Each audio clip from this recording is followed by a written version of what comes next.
Hallo meine lieben Techies, ich bin der Troy und es ist wieder mal so weit Troy's Tech Talk und heute schauen wir uns das schöne Ding an. Das ist ein High-End Gaming PC von Captiva mit einer Nvidia RTX 4080 Super drin, Modellnummer i83-578 und wir schauen uns mal an, was das Ding so kann, wie es performt, aber am besten gehen wir zuerst mal ins Unboxing rein.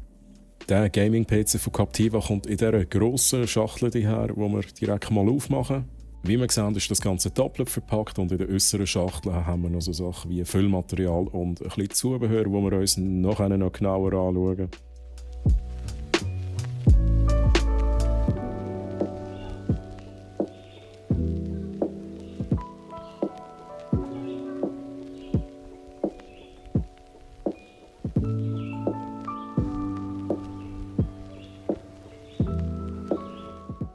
Die innere Schachtel ist ja direkt die Originalverpackung vom Gehäuse, das verwendet ist, von Thermaltake, wo nachher auch schön der PC drin ist mit allen verbauten Komponenten.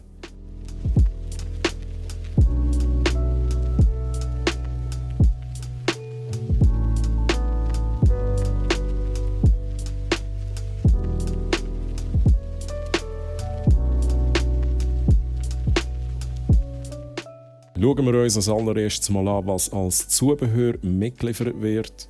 Wir haben einerseits die Wi-Fi-Antenne, wo das Zubehör vom verwendeten Mainboard ist. Dann haben wir weiter im Lieferumfang eine Schachtel mit 6 Stück. L'Oréal Paris Age Perfect Le Duo Serum. Mal schauen, für was wir das genau brauchen. Natürlich wäre das eigentlich nicht Teil des Lieferumfangs. Ich hatte das tatsächlich dabei gehabt. Es hat wahrscheinlich eine Verwechslung gegeben beim Einpacken von dem Gerät, von dem Testsample, das an mich geschickt worden ist.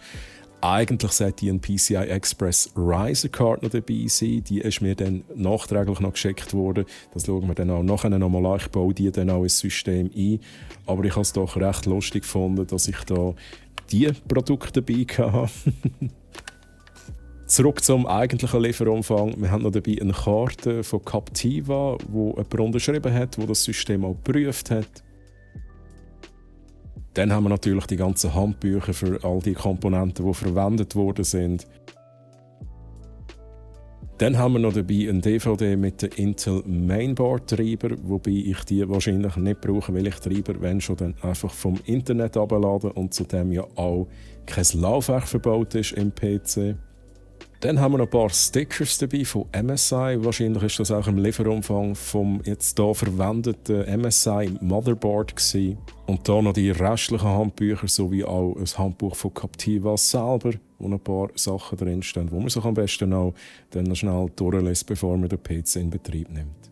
Schauen wir uns mal den PC respektive das Gehäuse genauer an. Das Seitenglaspanel kann man ganz easy entfernen, also da muss man auch gar keine Schrauben lösen, man muss einfach ein bisschen dran ziehen und dann löst sich da dasselbe auch mit dem oberen Teil vom Gehäuse.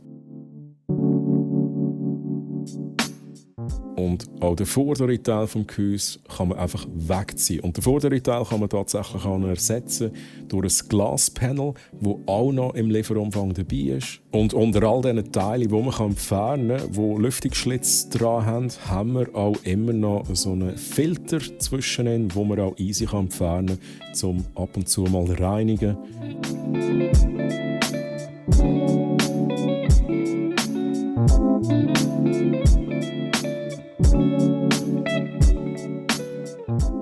Weil das Gehäuse schon so viele Lüfter und Lüftungsschlitze hat und einen guten Airflow in dem Sinne auch, habe ich mir gedacht, hey, ich tue vorne das Glaspanel drauf, weil es einfach ein bisschen schöner aussieht.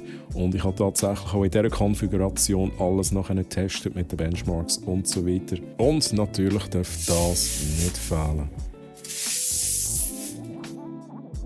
Auch hinter dem Gehäuse haben wir tatsächlich magnetisch befestigt auch nochmal so einen Filter, den man entfernen kann. Also die ganzen Filter von dem Gehäuse lassen sich wirklich super abnehmen und reinigen, was ich echt cool finde.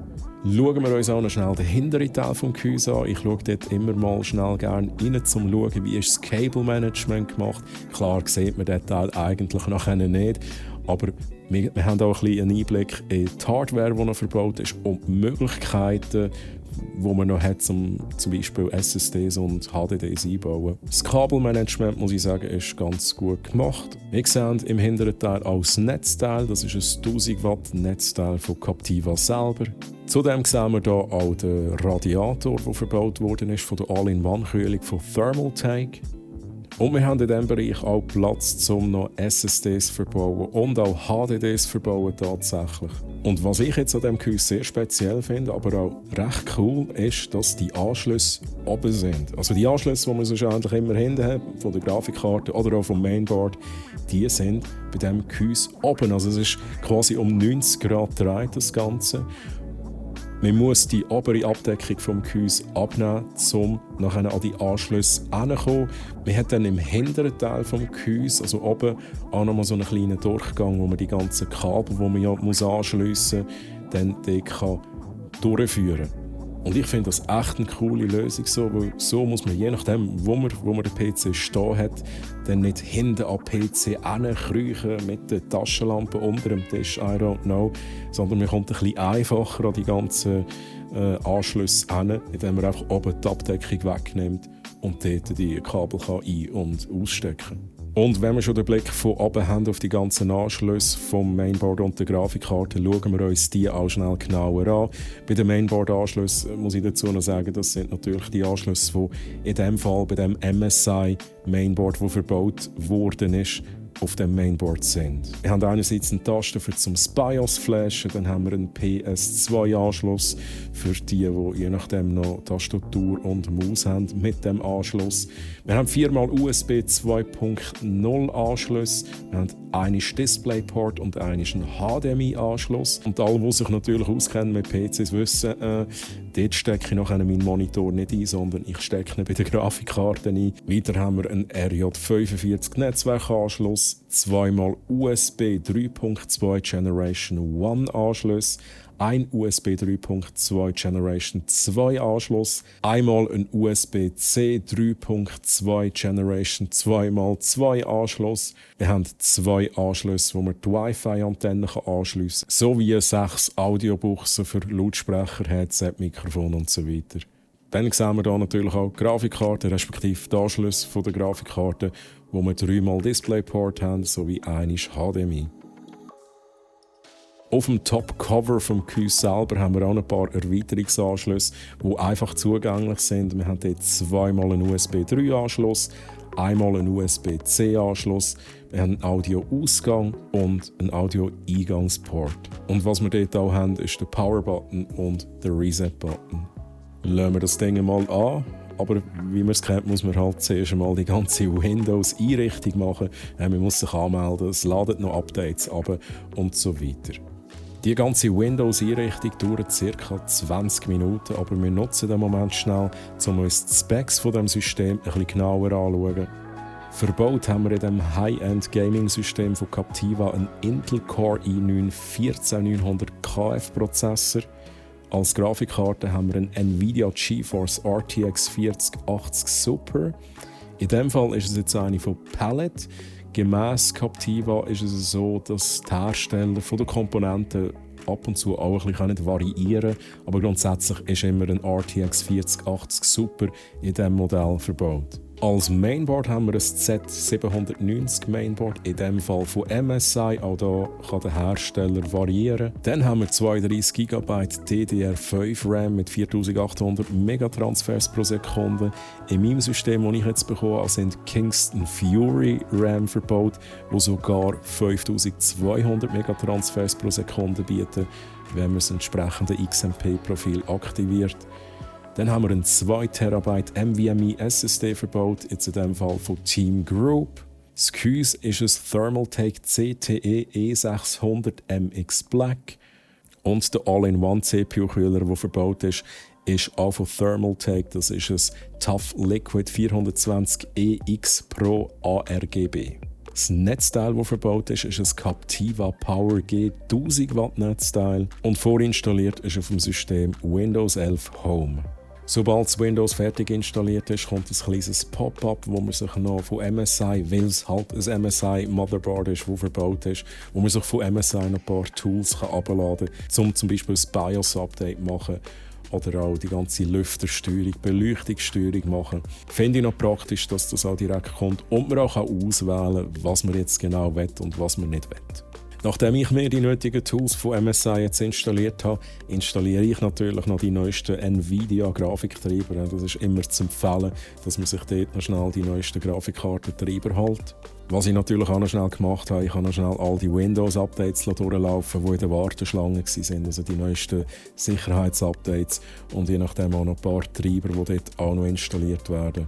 Was mich jetzt natürlich mega Wunder genommen hat, als ich gesehen habe, dass das System einen Intel i9 14900 KF-Prozessor verbaut hat, war, hey, was für eine BIOS-Version haben wir jetzt hier installiert auf dem Mainboard?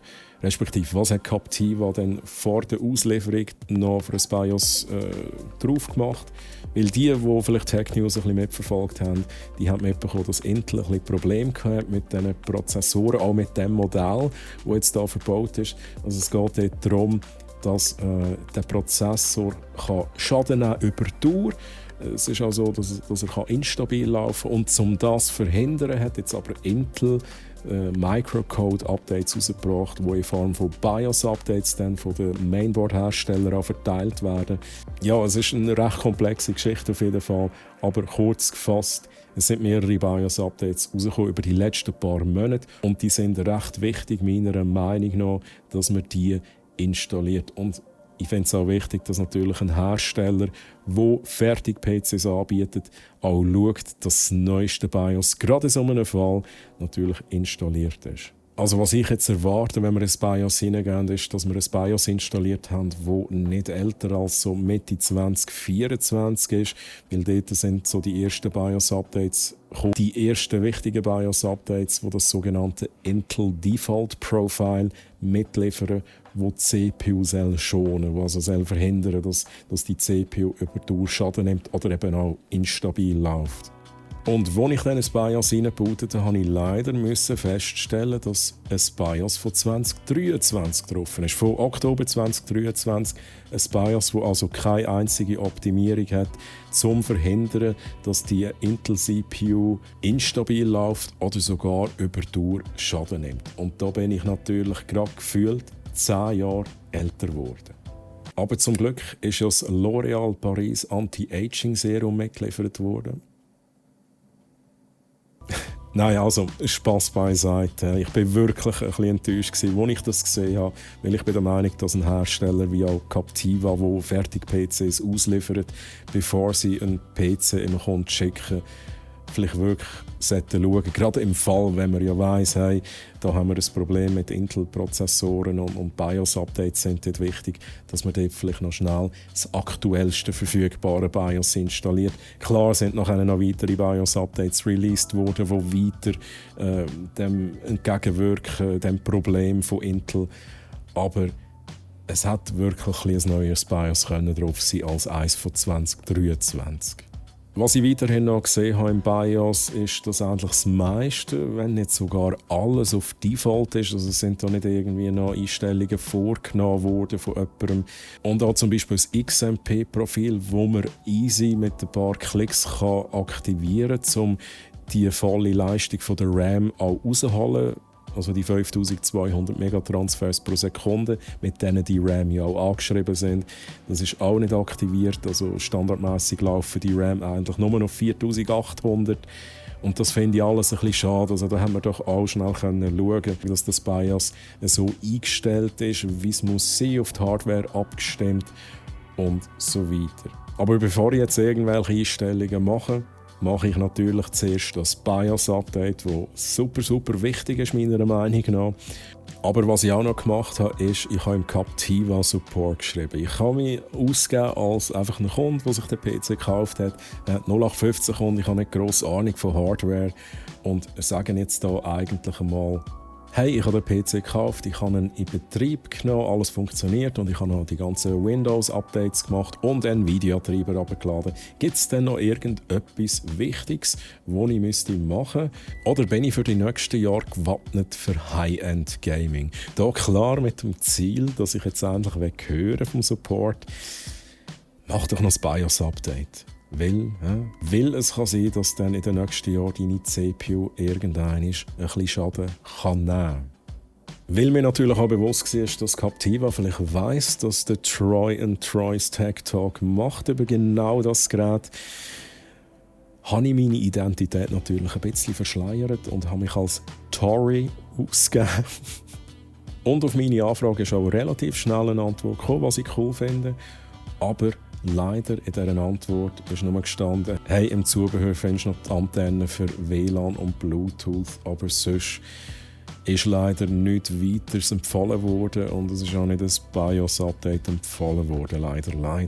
Und natürlich bin ich nach dieser Antwort immer noch enttäuscht gewesen, weil meiner Meinung nach ist es auch wichtig, dass man spätestens jetzt den Moment nutzt, um dem Kunden zu sagen, hey, BIOS-Update, ganz wichtig.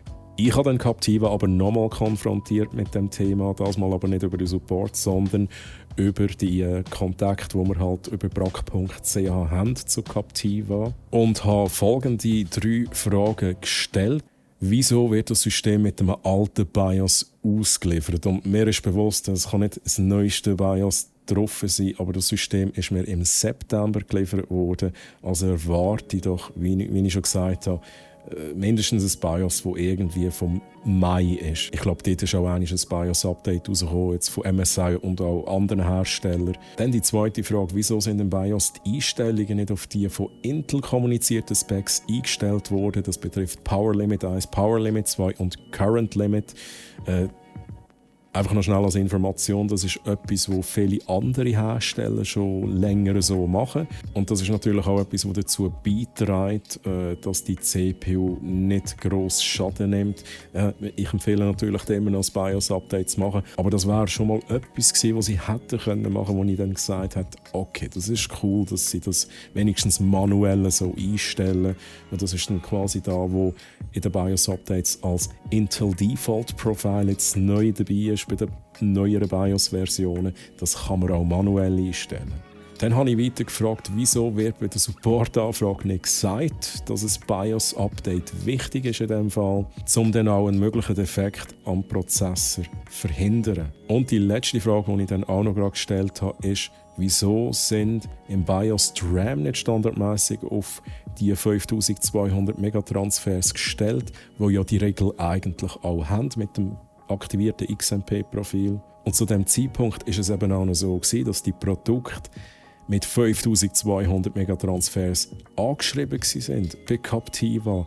Und gerade aus dem Grund habe ich das natürlich auch wissen, hey, wieso stellen sie denn das auch nicht im BIOS? Eben, es ist ja so, als würde niemand im BIOS wirklich etwas einstellen. Und ich blende euch jetzt noch schnell die Statements ein von Captiva und lese es auch noch schnell vor. Zu der Frage, wieso wird das System mit einem alten BIOS ausgeliefert, ist das Statement von Captiva: Der Desktop wurde produziert, bevor die BIOS-Updates zu der Intel-Problematik released wurden. Sollte ein Kunde jetzt ein System kaufen, ist natürlich die aktuelle BIOS-Version bei der Auslieferung aufgespielt. Das finde ich schon mal eine sehr gute Antwort, weil das heisst, es ist jetzt in meinem Fall so gewesen. Ja, ich habe mich ein bisschen genervt, aber wenn wir jetzt dem dafür glauben, wo da Captiva schreibt, dann ist es so, dass die Systeme, die in Zukunft ausgeliefert werden, mit dem neuesten BIOS ausgerüstet sind. Zu der zweiten Frage und dem entsprechenden Statement. Wieso wurden im BIOS die Einstellungen nicht auf die von Intel kommunizierten Specs gestellt? Power Limit 1, Power Limit 2, Current Limit. Da haben wir ein Statement von Captiva. Wie bereits beim oberen Punkt beschrieben, hat sich dies leider überschnitten und der PC wurde produziert, bevor Detailliertes von Intel bekannt gegeben wurde. Okay, fair enough, geht Hand in Hand natürlich auch mit der ersten Frage, die ich gestellt habe. Dann zu der dritten Frage, die ich gestellt habe. Wieso wird mir bei der Supportanfrage nicht gesagt, dass ein BIOS-Update bei diesem System wichtig sei, um einen Defekt an der CPU zu verhindern? Statement von Captiva: Sollte bei einer Supportanfrage nach einem BIOS-Update gefragt werden, wird dies selbstverständlich von unserer Technik erläutert. Bei einer allgemeinen Anfrage kann die Technik, ohne das Gerät vor Ort zu haben, natürlich nicht definieren, auf welchem Stand das BIOS ist. Dies ist abhängig vom Produktions- und Auslieferungszeitpunkt. Dann haben wir noch ein kleines Beispiel, wie ein BIOS-Update wird gehen, mit dem entsprechenden Link, wo wir auch unten in den Kommentaren verlinken. Aber da muss ich vielleicht jetzt noch dazu sagen, das ist jetzt Beispiel MSI Mainboard. Wie gesagt, es kann auch mal sein, dass bei diesem Modell ein anderes Mainboard von einem anderen Hersteller verbaut ist. In diesem Fall einfach immer auf die Herstellerseite gehen und schnell schauen, hey, wie mache ich so ein BIOS-Update. Es ist in der Regel auch immer schön beschrieben und die meisten Hersteller haben auch irgendwie ein Tool, wie zum Beispiel bei MSI ist es MSI Center, wo man sich dort als BIOS-Update schlussendlich herunterladen kann. Aber das als Statement von Captiva. Dann kommen wir noch zu der vierten Frage, die ich gestellt habe. Wieso sind die RAM im BIOS standardmäßig auf 4800 Megatransfers pro Sekunde gestellt, obwohl das Produkt mit 5200 Megatransfers pro Sekunde angeschrieben ist? Wie gesagt, das war zu dem Zeitpunkt, wo ich das angeschaut habe. Statement ist da. Hier ist leider ein Fehler bei unserer Anlage passiert. Die Angabe sollte mit 4800 MHz sein, nachdem wir unterschiedliche Speichermodule mit verschiedenen Taktungen verbauen. Wir haben dies direkt korrigiert und die Änderung an unsere Partner weitergegeben. Okay, da ist tatsächlich ein kleiner Fehler passiert. Captiva steht dazu. Und sie haben auch schon das Ganze korrigiert in den Specsheets auf der Webseite. Und das finde ich gut, weil so habe ich tatsächlich auch noch etwas erreicht. Es ist korrigiert worden und es ist uns jetzt auch gesagt worden, die zukünftigen Systeme werden mit dem neuen BIOS ausgeliefert. Also nice. Und das nächste, was ich jetzt gemacht habe, ist natürlich, wie schon gesagt, das neueste BIOS installiert. Im Beispiel von MSI und der MSI Center Software muss man hier einfach auf Unterstützung gehen, wo man nachher nicht Live-Updates hat. Und dann muss man unten aber auf Erweitert gehen. Und dann kommt auch schnell eine kleine Meldung, die einem sagt, hey, ein Systemneustart ist notwendig, um das BIOS-Treiber Software-Update abschliessen und so weiter. Und was jetzt da auch steht, im Fall von MSI empfiehlt kein BIOS-Update, wenn das System stabil läuft. Jetzt ist es natürlich schwierig, weil als 0815 Kunde oder 0815 User von dem Gerät, es läuft ja alles. Also, es läuft ja stabil. Aber was wir ja verhindern mit dem BIOS-Update ist, dass über Dauer der Prozessor Schaden nimmt. Das heisst, in dem Fall quasi die Meldung ignorieren und sagen, hey, ich will das neueste BIOS installieren. Das ist dann auch unten gelistet, also ihr seht, welche Version das verfügbar ist. Man kann dann dort das Häkchen setzen und die Installation durchführen. Das System startet dann auch neu, aber dann ist das neueste BIOS drauf. Was vielleicht an dieser Stelle noch zu erwähnen ist, dass, wenn man das BIOS-Update macht, setzt es nochmal alles auf Standardeinstellungen zurück, was aber meiner Meinung nach schon den Einstellungen entspricht, die drauf waren, wo das Gerät ausgeliefert worden ist. Wenn man jetzt das BIOS-Update installiert hat, sind auch standardmäßig schon mal die richtigen Einstellungen drin bezüglich der CPU, der Intel-Einstellung, also das sogenannte Intel Default Settings. Preset ist aktiviert im BIOS. Also ich empfehle, nochmal schnell in die BIOS-Settings reinzugehen, mal schnell schauen, ob alles stimmt. Also Intel Default Settings ist sicher die beste Einstellung. Man kann aber auch auf Performance oder bei MSI gibt es auch noch eine Unlimited Settings Einstellung.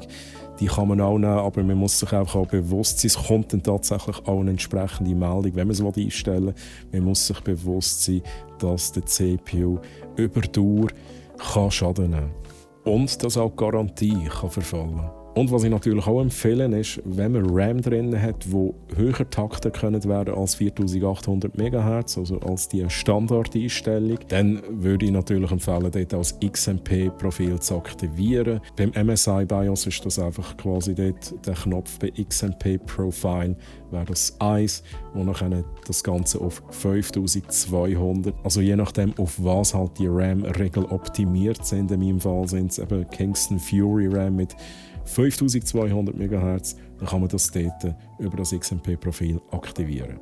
Das habe ich jetzt gemacht, damit das System wirklich mit dieser Leistung arbeiten kann, die es auch zur Verfügung hat. Jetzt habe ich ja vorhin erwähnt, dass ich fälschlicherweise die hier bekommen habe, statt der PCI Express Riser Card. Die habe ich nachträglich noch bekommen von Captiva und die habe ich natürlich auch noch eingebaut und wir schauen uns das schnell an, wie das aussieht, respektive wie ich das einbaue. Standardmäßig, wenn man das Gerät bekommt, ist es so, dass die Grafikkarte vertikal eingebaut ist, also so, wie man es jetzt hier auch sieht. Und mit der PCI Express Riser Card kann man jetzt die Grafikkarte ein bisschen, ich sage mal, schöner machen, so dass man die Lüfter sieht. Jetzt in dem Fall weiss ich nicht einmal, ob es mir wirklich besser gefällt. Ich kann es schlussendlich dann so lassen, aber es ist so, dass die Grafikkarte, die jetzt hier verbaut ist, die hat nicht irgendwie eine spezielle Beleuchtung oder so. Es sieht vielleicht für gewisse Leute schöner aus. Ich weiss nicht, Airflow-technisch würde ich jetzt sogar behaupten, es ist schlechter, wenn man PCI Express Riser Card reinmacht. Aber schlussendlich kann jeder selber entscheiden. Ich habe jetzt gedacht, hey, ich baue das mal so ein, dass wir auch sehen, wie das würde aussehen. Um die PCI Express Riser Card einbauen und die Grafikkarten eben anders platzieren im Gehäuse, muss man einerseits das Panel wegnehmen vom Gehäuse, Grafikkarte ausbauen, mit diversen Schrauben die PCI Express Riser Card quasi zusammenschrauben, nach einem S-Case reinschrauben und dort drauf wiederum die Grafikkarte drauf tun und mit dem Kabel am Mainboard anschliessen. Das dauert schnell ein paar Minuten, aber ist grundsätzlich kein riesen Aufwand. Und sieht schlussendlich so aus. Und wir schauen uns noch schnell ein paar Aufnahmen an, wie das aussieht mit dieser neu platzierten Grafikkarte und mit diesen ganzen RGB-Farben der Lüfter.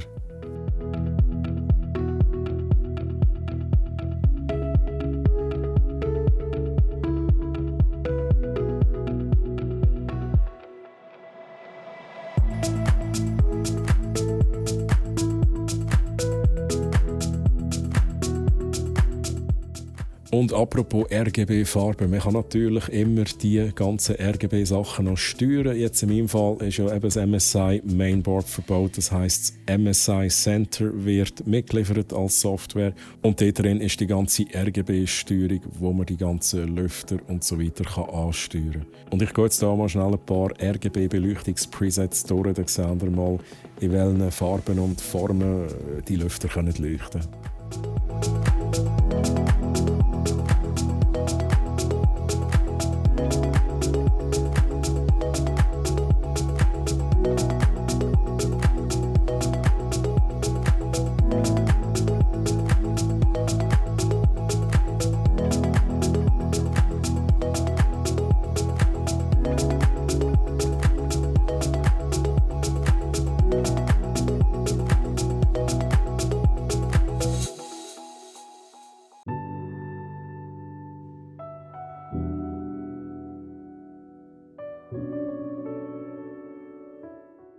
Schauen wir uns noch schnell an, wie die Lüfter installiert bzw. konfiguriert sind. Also die Frischluft die kommt von hinten und von unten rein.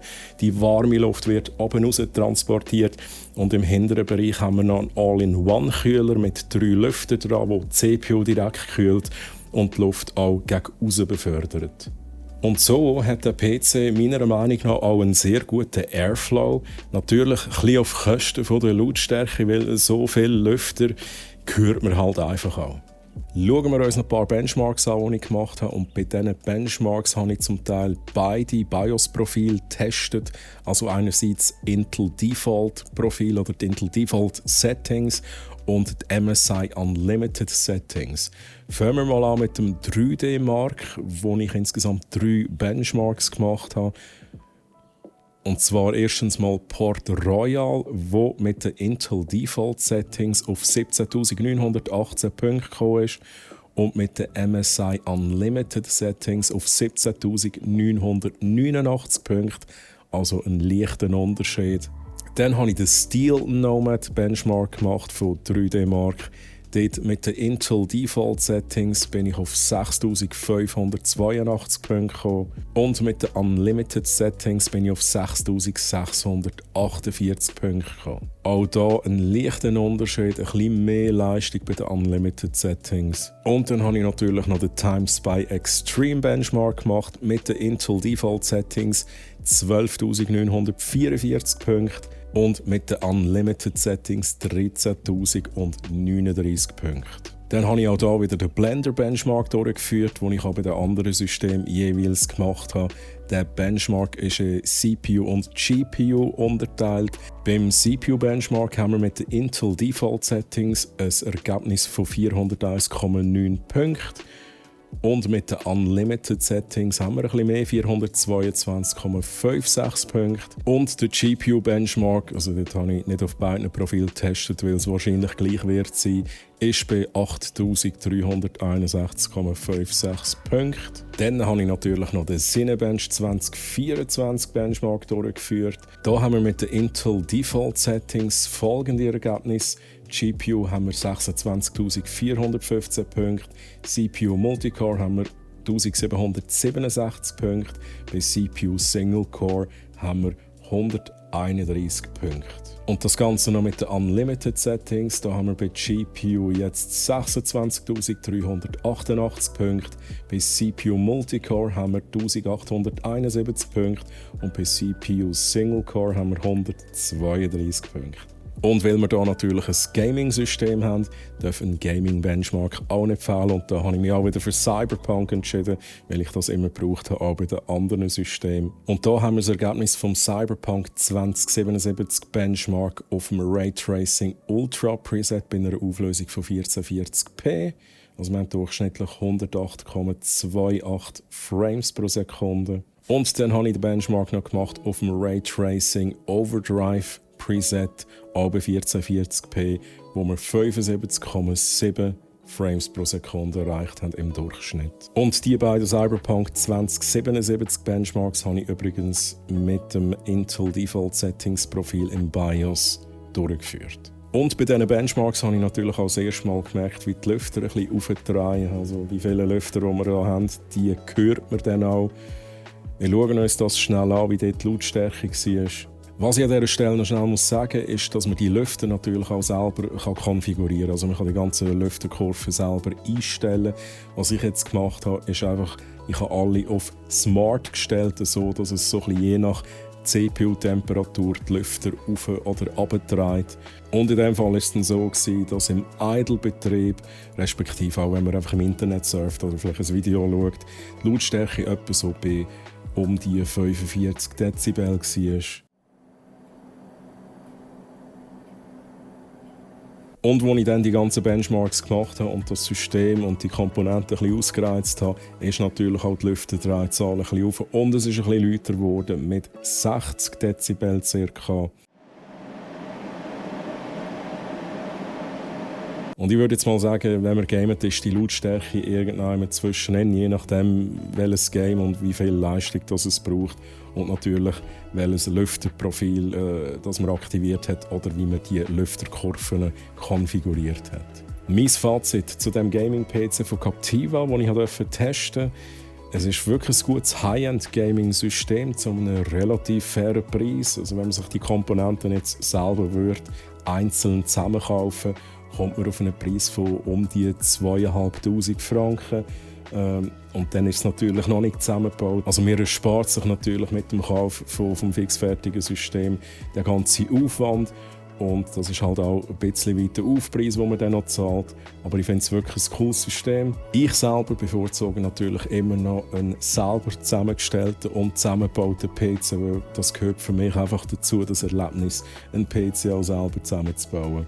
Aber das ist meine Meinung. Das System, das ich jetzt bekommen habe, hat leider ein bisschen als BIOS drauf gehabt und eben das XMP-Profil, das nicht aktiviert war für die RAM, das habe ich alles ein bisschen schade gefunden. Aber Captiva hat in ihrem Statement gesagt, dass sie die zukünftigen Systeme mit dem neuesten BIOS ausliefern, was dann auch bewirkt, dass die Intel-CPUs stabiler laufen, respektive nicht Schaden nehmen über die Jahre oder eben schneller altern in dem Sinn. Jetzt weiss ich, wieso das L'Oréal Paris dabei war.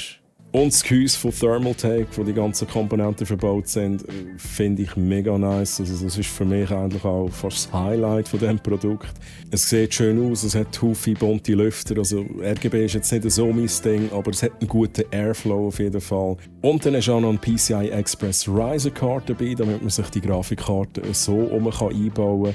Da finde ich es jetzt ein bisschen schade, dass man eine Grafikkarte gewählt hat, die keine eigene RGB-Beleuchtung hat. Also wie gesagt, ich selber bin nicht Fan von dieser ganzen RGB-Beleuchtung. Aber wenn man die Grafikkarte schon so dann präsentiert, dann fehlt es eigentlich fast ein bisschen, dass die Grafikkarte auch noch ein bisschen schön aussieht. Aber ich finde es cool, dass das dabei ist und dass das für den Kunden auch noch eine Option ist, die Grafikkarte so einzubauen. Und das war es auch schon mit dem Troy's Tech Talk und ich hoffe wie immer, dass ihr etwas mitnehmen könnt, dass ich Fragen beantworten vom Produkt und ein bisschen zeigen was es kann und wie es aussieht und so weiter. Und wenn ihr noch Fragen habt, dann stellt die doch unten in den Kommentaren und ich oder wir versuchen dann die auch zu beantworten. Und ich würde sagen, bis zum nächsten Troy's Tech Talk, macht's gut und bis dann. Bye bye.